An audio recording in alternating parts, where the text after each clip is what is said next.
Welcome to Integrative Life Coach Training for Health and Wellness Practitioners, the only podcast that can help you help more people, create a greater impact, and make more money in the health and wellness industry.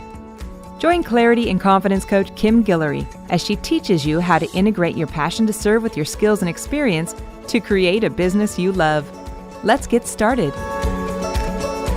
Well, hello, my amazing friends, and welcome back to the show. I, of course, feel excited because I always do. Always excited when it's time to do the next one. So this is what I've been contemplating on. So I'm especially going to talk about business and entrepreneurs this week, but just know that you can apply this like in any circumstance or situation. You can put this with relationships, career in general. It's just because I am an entrepreneur by heart and it's what I've always done. And it's the training and coaching that I do. It's typically just where the direction of my conversation ends up. So this is what my current circumstance or situation has been. And I want to show you how I work around it and continue to go through it and why I believe that life happens for us.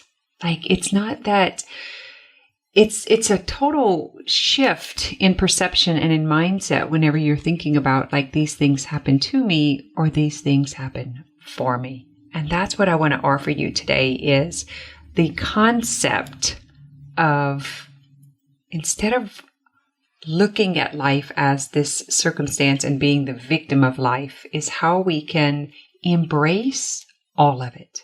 Like all of it. The things that don't feel so great as well as the things that feel amazing. And not to get attached to believing that things can be amazing all of the time.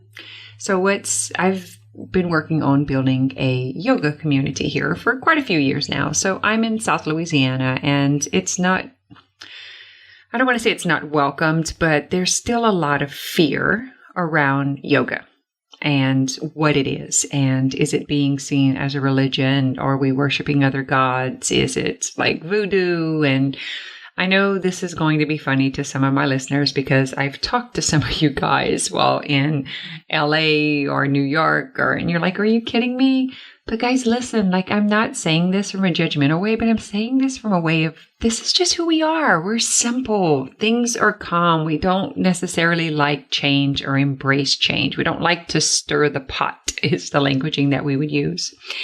And what happened was, to get to my story, I have a client who came in to start doing yoga. And she contacted me first and she's like, this is the thing I really think I need to do. You know, it's like I'm in my 70s and I'm losing strength and balance and everything I read about it and hear about it, it's like, it seems like the thing that's calling me. And I'm just going to let you know in advance, I did talk to the priest and he told me that it was a sin and that it was not that yoga necessarily was the sin, but it's the practice of yoga that can take you into the sin. And I'm just, I'm listening and I'm listening with like humbleness and gratitude and openness and really listening because I was there.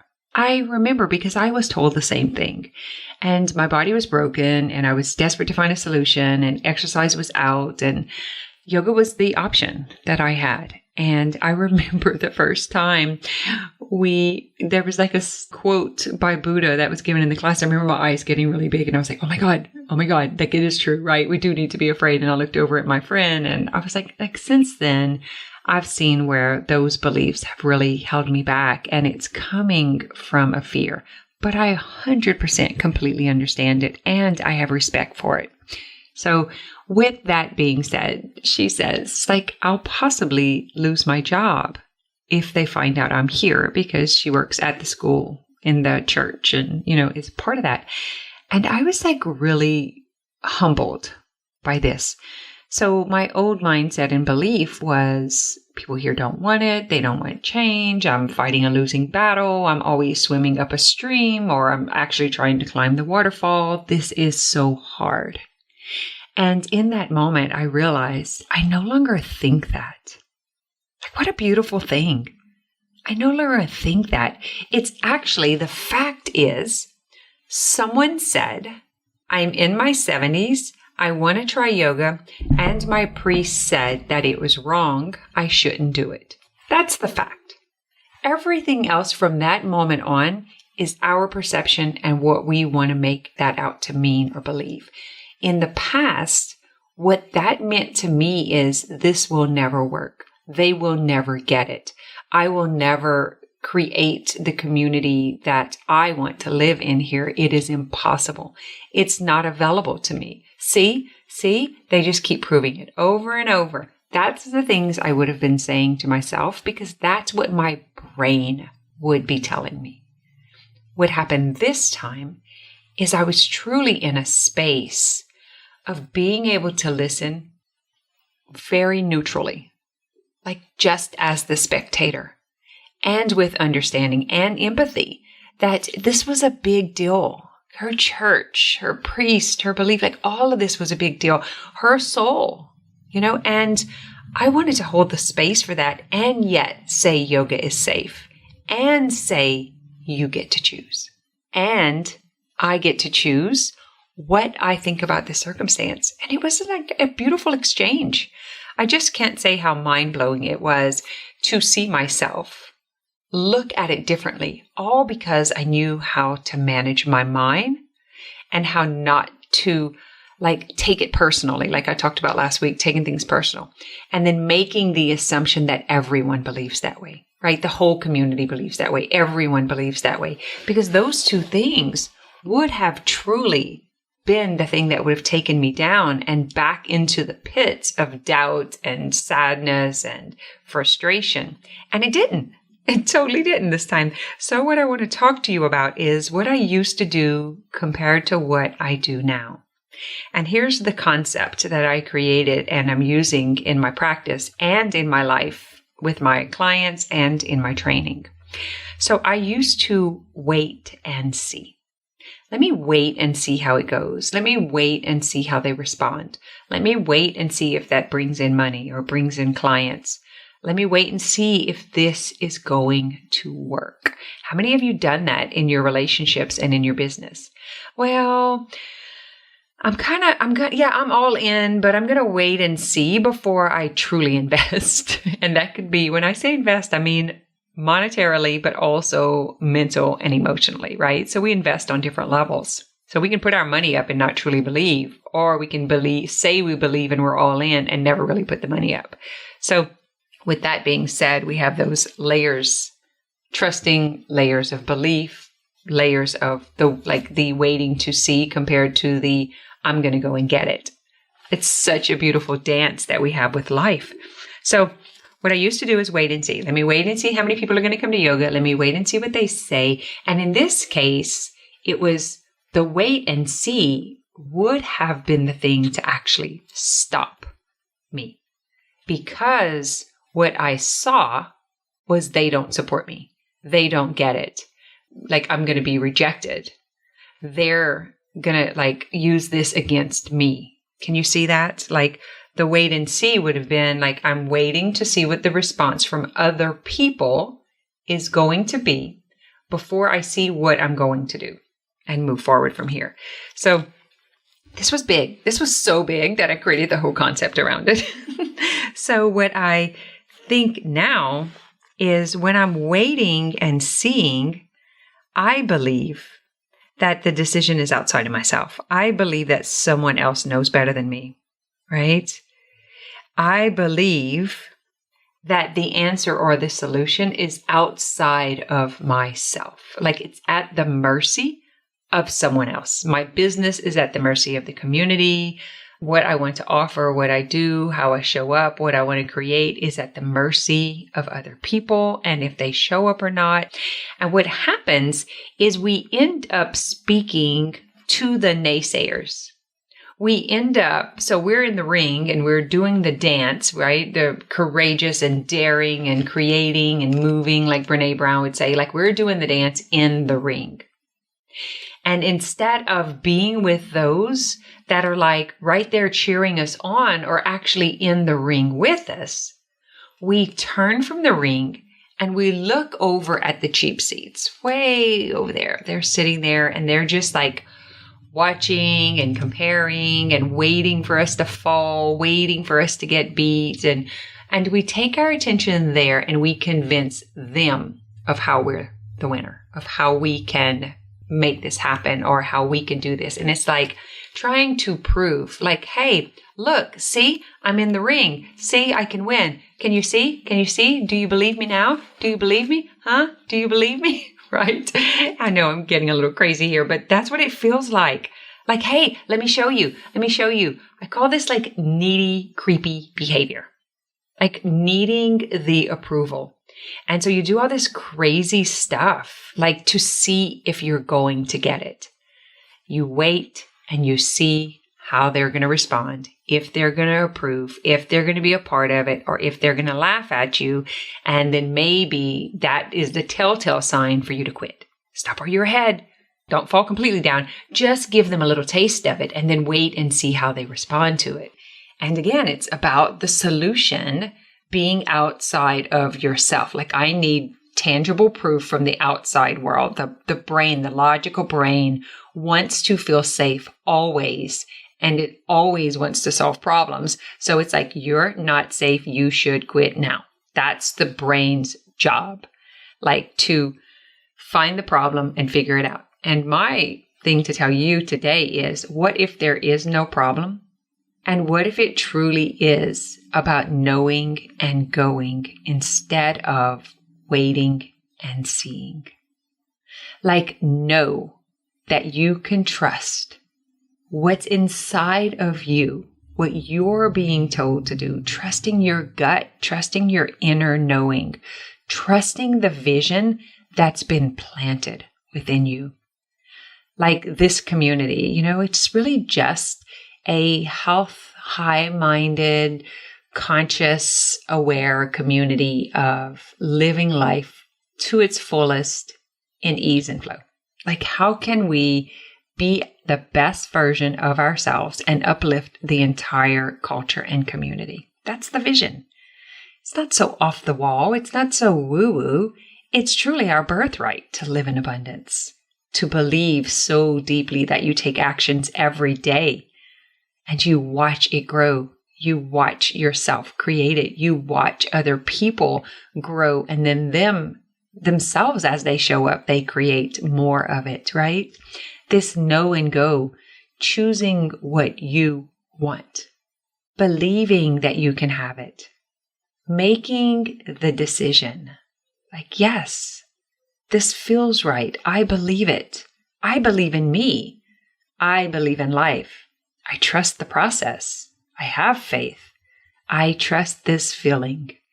And I trust that the solution is not outside of myself. It's actually within myself. And even better than that, there's not even a problem. It's like, there's not even anything to solve. Once you've found that peace and ease and flow within yourself, there is nothing left to prove. You are basically just hanging out in the ring with others who are doing the work with you and for you and supporting you, and you're supporting them. Like, that becomes the community, instead of looking over at the cheap seats and expecting them to invite you over or you to take them in. Not going to happen. There are fans and spectators who are right there in front of you, who are cheering you on. Focus your attention there. And just close the curtains on the ones who are looking for the failure, who are looking to prove that that can't possibly be true, who are looking to prove that their limited beliefs are what's in existence. Like, don't even worry about that. It doesn't even matter. It's not personal. You don't need to change them. They're not doing anything wrong. You don't need to judge them. They're actually the gift in your life to get you to push through your fear and your limiting beliefs. That's the gift that they have to offer you.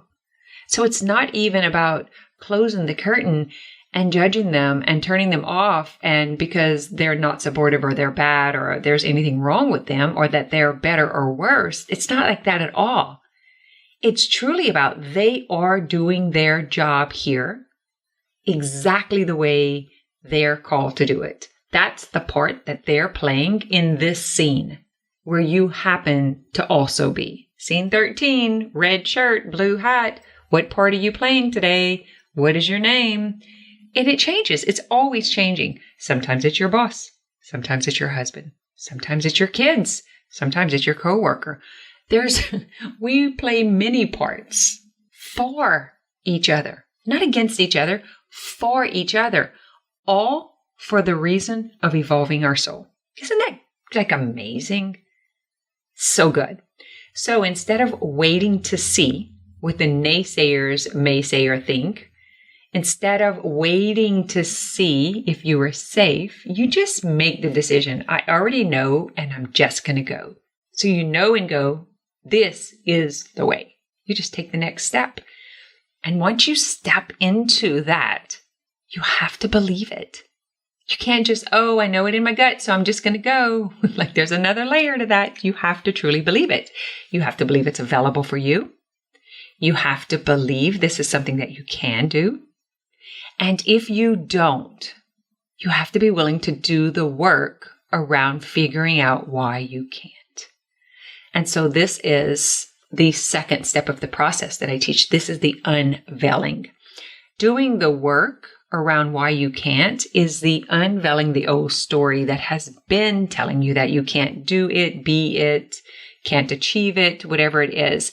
It could be an old kid story. It could be something that you heard, like it could be from an old marriage or relationship. Maybe it was the last job you had or the boss you had, but somewhere, somehow, someone told you that you couldn't. Because I guarantee you it did not come from your own inner knowing. Have you ever seen a kid start walking, try to walk, fall, and never get back up again? Oh, they all get back up because they know they can, because that's their inner knowing. They eventually get up and walk. It might take them 18 months. It may take them 24 months, right? But eventually they get up and walk. They don't just fall. Oh yeah, I was waiting to see if I would fall, so I'm just going to stay right here. No, they're like, oh, I know. I'm going to get up and go. The other part of this that you can add to your bank of concepts is believe and be. So work on that belief that you can have it and be willing to do the work around why you think you can't. Because I swear to you, it's only a thought. It's only a thought. Someone, somewhere, somehow told you couldn't. And you believe them. You believe them. So you have to be willing to fall and to fail, because that is the way, that is the path between the thinking and the having, the believing and the doing. The path in between is you are guaranteed to fail, to fall. It happens, right? I think of the belief system kind of like a new fawn. Like it gets up to walk and it's kind of wobbly and it's feeling its way into belief, right? They're really strong when they're born, and they have like, I could just see it just standing up in the field and having a little shake, and you literally feel this shake in your nervous system as you're growing into your future self. Like it's something that truly happens on a physical level also. It's not just mental and emotional. And this is the thing. When you're waiting to see, it's as if it's up to someone else or something else instead of it being up to you. Whereas when you make the decision and you just do, the decide and do, that's about you. And the believe and be, that's about you. But the wait and see is, let me see about the economy. Let me see how many people are going to come. Let me see if I can do this coaching thing. Let me see how many people I can help. Oh, let me see if they rebook an appointment. That's going to tell me everything. This is our brain. It's so crazy, right? The thing is, when you're waiting to see, you're at the mercy of life. You're at the mercy of the client. You're at the mercy of the cheap seaters, as well as the frontliners, as well as the ones in the ring, because you think there is something outside of yourself that's going to make this possible, instead of just knowing that you are the person, you are the solution, you already know the way. And what happens when you're at the mercy of life and you're at the mercy of other people, you're actually in victim mentality. Like, oh yeah, they didn't come. That's just how it goes in my world. You become the victim, and we don't want you to be the victim. That's probably like the biggest thing to overcome, is to get us out of victim mode. And being in victim mode is only believing your thoughts that you can't have it, you can't do it, it's not available for you, they're going to laugh at you, they're going to reject you, I'm not worthy, I can't prove it. Like, that's the victim mentality. It's nothing but a thought. It's just something that your mind creates. And because your brain's job is to keep you safe, it's going to keep telling you these stories so that you keep playing small, so that people don't see you fail and fall. So I'm just going to leave you with this. Let me just ask you, tell me, so what if they see you fail and fall? So what if they see you sucker punched? So what if they see you get knocked down in the ring? Like, honestly, just sit with that for a moment. Is that one thought, that one feeling, worthy of you giving up your dreams? Is it? Because here it is. If you're waiting to see the proof of the results and thinking that that's going to give you the confidence, I'm here to tell you that's not true. I see this all the time in my coaching practice. I see this with my clients, and I saw this with myself. Your brain believes that it needs to see the results in order to feel confident. I need to see clients paying. I need to see them returning. I need to see them telling other people what a great job I do. I call BS. Let me tell you how to build confidence. Let me tell you all about building the bridge to confidence. It starts with the dare to believe. It starts with courage. It starts with courage and belief so strongly that you're willing to take the action, and you're not just willing to fail and fall, you will fail and fall. And understanding that and accepting that. And each time you try, you add another plank onto the bridge. Each time you try. Because courage, belief, and action are the bridge to the confidence that you're seeking. It is not coming in other people, in their actions. It is not coming outside of yourself. It's coming from within yourself. So I'm going to ask you to really take a look at, what are you waiting to see? What are you waiting for? What's that proof that you're waiting to see? Because I can bet you're waiting to see it's not possible. You're waiting to see that the priest tells them not to come, or waiting to see that they don't show up, or waiting to see that they no-show you, or waiting to see that they won't pay you, or they won't buy your service, or whatever it is. You're waiting to see that he did not change. You're waiting to see the proof that this is not possible for you. Guys, this is like the real stuff. This is like the anatomy of success, the anatomy of believing. It's like we're really diving in there to look in the nooks and crannies of what truly is the difference between the shameless success of the entrepreneur compared to the amateur who's just waiting to see, yeah, I'm just going to offer this, and I'm going to make a few pies, and I'm going to just offer it. And if I sell so many, then I'm going to do something else. And then what happens is they never grow into the belief. And so they might sell 100, but then it poofs out. And that's because they didn't truly believe. So they didn't make a plan as if they didn't believe. So they didn't know and go. They didn't decide and do. They didn't believe and become. This is everything. All right, that's what I have for you today. I want to hear from you. Let me know. You can make comments, or you can find us in the Integrative Life on Facebook and connect, and let me know if this is helpful, and if you're starting to implement some of these concepts in your life and using these tools, and what a difference it's making, because this is the core of transformation.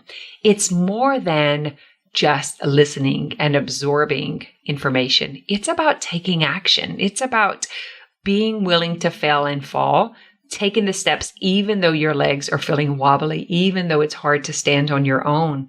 You just know that it's the thing that grows you. And it's so worth doing. All right, until next week. Thanks for listening to this episode of Integrative Life Coach Training for Health and Wellness Practitioners. If you're feeling stuck on your journey to mind-body integration, head over to kimguillory.com to download your Stability First meditation today.